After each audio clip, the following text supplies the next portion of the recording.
அனைவருக்கும் வணக்கம். இங்கே ஆன்மீக படமும் எடுத்தாலும் ஓடாது, வரலாற்று படம் எடுத்தாலும் ஓடாது. ஏன்னு கேட்டால் இங்கே வந்து ஜாதி ஆதிக்கம் அதிகமாகிடுச்சு தமிழ்நாட்டில். அதனால் இங்கே வந்து ஓடுறதுக்கு வாய்ப்பு கிடையாது.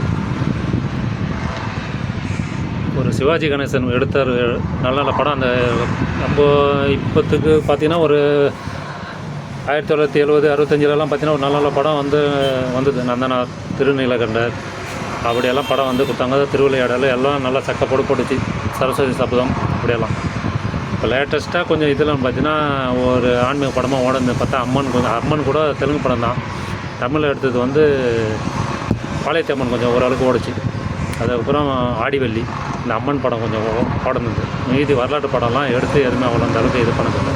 அதனால் வரலாற்று படமும் எடுக்கவும் மாட்டுறாங்க. அப்படியே வரலாற்று படம் எடுத்தாலும் ரொம்ப மக்களை வந்து மட்டமான இதாக வச்சு தான் எடுக்கிறாங்க. அடிமைப்படுத்தின படமாக எடுக்கிறாங்களா கோசம் வரலாற்று படமாக நல்லா தமிழை இப்படி வாழ்ந்தான்ற இதுக்கு எடுக்கலை.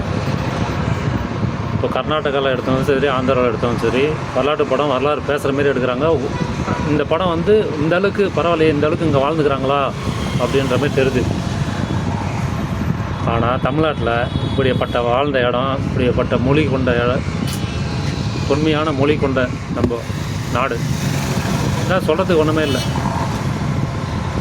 இப்படியே போச்சுன்னா தமிழ் சமுதாயத்தில் உடைய வரலாறு அழிஞ்சிடும். சீக்கிரம் அழியிறதுக்கு வாய்ப்பு இருக்குது. ஏன்னா நல்ல தயாரிப்பாளர் இருந்தும் கதையை வந்து சரியான இதை கொடுக்க மாட்டுறாங்க. பொன்னியின் செல்வன் கல்கி எழுதியிருப்பார். ஓரளவுக்கு அதில் பொன்னியின் செல்வன் பார்த்தீங்கன்னா எல்லாமே ஆன்மீகவாதியாக தான் இது பண்ணியிருப்பாங்க. ஆனால் எடுத்த ஆள் சரியான ஆள் கிடையாது. டேரக்டர் அவர் என்ன பண்ணார், ஒரு கல்கி நாவலில் பார்த்தீங்கன்னா அந்த இதில் விபூதியெல்லாம் பட்டடித்து எவ்வளோ இது சிவபக்தர்கள்லாம் எப்படி காமிச்சிருப்பாங்க. அதற்கு அந்த காட்டக்கூடாதுன்றதுக்காக சிம்பிளான இதாக வச்சு இப்போதுக்கு ஒரு நாடகம் எடுக்கிறாங்கல்ல, நாடகமே நல்லாயிருக்கு. ஹிந்தி நாடகம்லாம் பார்த்திங்கன்னா அருமையாக இருக்குது நாடகம் பார்க்குறதுக்கு. அந்த சிவன் திருவிளையாடல், அப்புறம் காளி திருவிளையாடல், இந்த வீராஞ்சநேயர் இதெல்லாம் பார்க்குறதுக்கு எவ்வளோ நல்லா பார்க்குறதுக்கு எப்படி இருக்குது. ஆனால் நம்ம தமிழ் மொழியில் எடுக்கிற படம் வந்து ரொம்ப மட்டமாக எடுக்கிறாங்க. கேட்டால் இத்தனை பேர் நடிக்கிறாங்க, இப்படி ஓடும் அப்படி ஓடும். எங்கேருந்து ஓடும்? ஒரு மட்டமான எண்ணம் கொண்டு எடுக்கிறதுனால மட்டமாக தான் போவோம். அவங்க வந்து எண்ணம் வந்து உயர்த்தி எடுக்கிறாங்க. எங்கே கர்நாடகாவும் சரி, ஆந்திராவும் சரி, அவங்க மொழியை வந்து உயர்த்தி எடுக்கிறாங்க. அந்த நாட்டுடைய மண்ணுடைய இதை வந்து பேசுகிற மாதிரி எடுக்கிறாங்க. அதனால் அந்த உலக அளவுக்கு போது நல்லா ரீச் ஆகுது. மக்களும் நல்லா விரும்பி பார்க்குறாங்க. இங்கே தான் வந்து அடிமைன்னு சொல்லியே இது பண்ணி எடுக்கிறதுனால ஒரு வரலாற்று படம் எடுக்கிறதுக்கு ஆள் இல்லை. எத்தனையோ மன்னர்கள் இருக்கிறாங்க, அவங்களுடைய வரலாறு எடுக்கலாம், அதுவும் எடுக்கிறதுக்கு கிடையாது. எத்தனையோ நாவல்கள் இருக்குது. அது ஆன்மீக படத்தில் சித்தர்களுடைய படம் அதிகமான சித்தர்கள் நம்ம தமிழ்நாட்டில் தான், தமிழில் தான் எழுதிக்கிறாங்க. வேறு மொழியிலலாம் யாருமே சித்தர்களுடைய பாடல்கள் வந்து அதிகமான மொழியில் கிடையாது. தமிழ் மொழியில் இருக்கிற மாதிரி மற்ற மொழியில் எதுலேயுமே கிடையாது. சித்தர்களுடைய இது கூட நம்ம எடுக்கலாம், அதுவும் எடுக்கிறதுக்கு ஆள் கிடையாது. டிவியில் நாடகமாக வந்திருக்கோம் மர்மதேசம், அதெல்லாம் எவ்வளோ விரும்பி பார்ப்பாங்க தெரியுமா. அதேமாதிரி படங்கள் கொடுத்துருந்தாலும் இது நல்ல ஹிட்டாக இருக்கும். தமிழ்நாட்டில் மக்களும் நல்லா பார்த்துருப்பாங்க. நல்லா, ஏன்னா சில விஷயங்கள் வந்து தெரியாது. தமிழில் வந்து எவ்வளோ விஷயங்கள் புதிஞ்சு இருக்குது, அப்படியே புதிக்கப்படுகிறது. வெளியே கொண்டு வரமாட்டாங்க. அதுதான் உண்மை. வெளியே கொண்டு வரதுக்கு ஆள் இல்லை. முக்கியமான ஆளுங்க வந்து எல்லாமே உங்களுக்கு நான் சொல்கிறதுக்கு இல்லை. நம்ம சொன்னோம்னா இதாக சொல்லுவாங்க. அதனால் வந்து கரெக்டான ஆள் தமிழகத்து இல்லை. தமிழகத்தில் எட்டுன்னு வர்றதுக்கு கரெக்டான ஆள் கண்டிப்பாக ஓணும். தமிழ் சமுதாயத்தில் தமிழுடைய பண்பாடு, கலாச்சாரம் இது வந்து கொண்டு வந்தால் மட்டும்தான் அடுத்த தலைமுறையாவது தமிழர்கள் இப்படி வாழ்ந்தார்கள் என்று சொல்லுவாங்க. இல்லைன்னா தமிழர்கள்ன்றது ஸ்ரீலங்கா பக்கம் தான் போகணும். ஏன்னா அங்கே தான் தமிழ் கலாச்சாரம் கரெக்டாக இருக்குது. தமிழ் கலாச்சாரம் வாழ்ந்துங்க இருக்காங்க. தமிழகத்தில் தமிழ் கலாச்சாரம் அழிக்கிறதுக்கு தான் பார்த்துன்னு தமிழ் கலாச்சாரத்தை வாழ வைக்கிறதுக்கு யாருமே இல்லை. ஏன்னா எல்லாமே உங்களுக்கு தெரியும், கட்சி சார்பாக நம்ம பேச முடியாது இப்போ. ஏன்னா எல்லாமே கட்சி சார்பாக தான் போயினுக்குது. நாங்கள் தான்ட்டு திராவிட நாடுனா என்னடானா தெரில. திராவிட நாடுனா திராவிடர்களான தமிழர்கள்ன்றான், ஆதி திராவிடர்கள்னா தமிழர்கள்ன்றான். என்ன திராவிடர்கள்ன்றதுக்கும் அதுக்கும் எனக்கு ஒன்றும் புரியல. அப்படி போயின்னு சரி, ஓகே, பாருங்கள். மற்ற மொழியில் வந்தாலும் படம் நல்லா இருந்தால் அருமையாக இருக்குன்னு பாராட்டுறாங்களா, அது வரைக்கும் சந்தோஷம். தமிழில் வந்துச்சுன்னா மட்டும் குத்த குறைகள் காண்பார்கள். ஏன்னா தமிழில் வந்து இப்போ வந்து அதிகமாக வந்து போயினுக்கிறதெல்லாம் வெட்டு குத்து கொலை இப்படி பண்ணுறது தான். ஒரு உச்ச நடிகரே அப்படிப்பட்ட படம் தான் இப்போ எடுக்கிறாரு. அது கொஞ்சம் எல்லாருக்குமே தெரியும். அதேமாதிரி டைரக்டர் வந்து இதேமாதிரி படம் எடுத்தால் தான் ஓடுன்ற நிலைக்கு, ஏன்னா மக்கள் வந்து இதுதான் விரும்புகிறாங்கன்னு நம்ம நினைக்கக்கூடாது.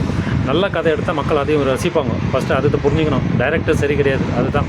ஏன்னா டைரக்டர் வந்து கத்தியத்தை எப்படி குத்தலாம், எப்படி எத்தனை பேர் வச்சு வெட்டலாம், அப்படி தான் பிளான் பண்ணி இது பண்ணுறாங்க. இன்றைய கலாச்சாரம் அப்படி தான் போயின்னு இருக்குது. 10 பேர் சேர்ந்து வெட்டுற மாதிரியும், இந்த கொலை எப்படி விதமாக கொலை பண்ணுறது, எப்படி இது பண்ணலான்னு அதுதான் சொல்லித்தரான கோசம். ஆன்மீகத்தை பற்றியும் குடும்பத்தை பற்றியும் நல்ல தகுதியுள்ள படங்களை எடுக்கிறதுக்கு ஆள் இல்லை. அப்படிப்பட்ட எடுக்கிற ஆள் இருந்தால் கண்டிப்பாக தமிழ் சமுதாயம் முன்னேறும் வாய்ப்பு இருக்குது. அதே மாதிரி திரைப்படம் வந்து ஒரு கல்வி, ஒரு நம்ம என்ன சொல்லுவோன்னா, ஒரு திரைப்பட கல்வி ஸ்கூலில் போய்ட்டு நம்ம படிக்கிற மாதிரி திரைப்படத்தில் எத்தனையோ நம்ம திரைப்படம் பார்த்துட்டு பரவாயில்ல இப்படியெல்லாம் வாழ்ந்துக்கிறாங்க, இப்படியெல்லாம் இருந்துக்கிறாங்க, நம்ம பார்த்துக்கிறோம். திருநீலகண்டர் வந்து நம்ம படிச்சுக்கிறோம். அந்த படம் பார்க்கும்போதெல்லாம் நம்மளுக்கு இப்படியெல்லாம் வாழ்ந்துக்கிறாங்களே என்ற ஒரு இது இருக்குது. திருவிளையாடல் புராணம் சிவபெருமானுடைய இது வந்து அப்படியே சிவாஜி கணேசன் கூட அப்படியே வாழ்ந்துருப்பார் சிவபெருமான். அவ்வளோ அருமையாக இருக்கும் பார்க்குறதுக்கெல்லாம்.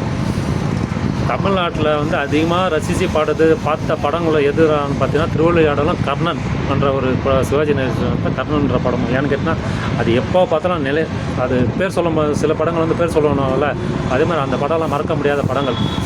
அதேமாதிரி அகத்தியர் படம் எடுக்கிறதுக்கு கரெக்டான ஆள் இருந்து நல்ல உச்ச நடிகரெல்லாம் இருக்காங்க. சில பேர் எத்தனை நடிகர் இருக்காங்க, நல்ல நல்ல நடிகர் இருக்காங்க.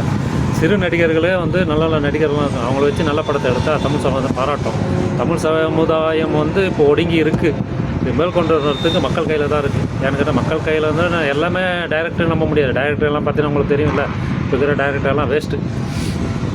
எல்லாம் கொலை அப்படி அடிக்கிறது தான் எடுக்குதான். நல்ல சமுதாயம் காந்தாரா படத்தை இப்போ எல்லாமே தமிழகத்தில் அவ்வளோ போட்டுறாங்க. அதே காந்தாரா படத்தில் தமிழ்நாட்டில் எடுத்திருந்தால் ஓடி இருக்குமா, கொஞ்சம் சந்தேகம் தான். ஏன்னா அதில் வந்து ஜாதி சொல்லிட்டாங்க, இந்த மதத்தை இது குலதெய்வத்தை காமிட்டாங்க, இந்த குலதெய்வத்தை காமிட்டாங்க, அப்படி தான் கொண்டு போகணும் கோசம் நல்ல படம் எடுத்துக்கிறாங்கன்னு அப்படி சொல்ல மாட்டானுங்க இருக்கிறவங்க. ஏன்னா எப்படி அழிக்கலாம், தமிழ் சமுதாயத்தை அழிக்கலான்னு தான் பார்க்குறாங்க. தமிழ் சமுதாயம் வாழ வேண்டும் என்று யாரும் நினைப்பதில்லை. இதுதான் நிஜம். நன்றி.